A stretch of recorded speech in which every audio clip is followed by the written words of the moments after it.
Јавното обвинителство ќе го расветлува случајот со масовната тепачка во центарот на Струмица. За сега се прибираат докази за настанот, а кога ќе се комплетира случајот, ќе се информира јавноста, велат од основното јавно обвинителство во Струмица.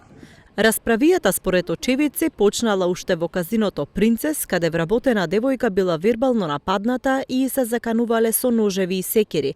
Според нејзината објава на Фејсбук станувало збор за неколкумина жители на село Баница кои биле во казиното.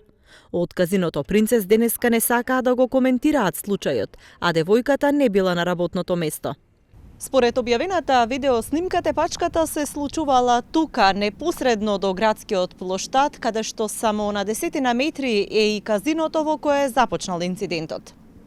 Од Струмичката општа болница велат дека кај нив бил донесен еден пациент од посочениот настан, кој што бил пратен на рентген, каде што му е констатирана скршеница на носот. По укажаната лекарска помош, заминал на домашно лекување. Во одделот медиумите вчера се прошири информација дека во тепачката учествувал поранешен член на обезбедувањето на премиерот Заев, но посочениот синоќа демантираше дека учествувал во тепачката.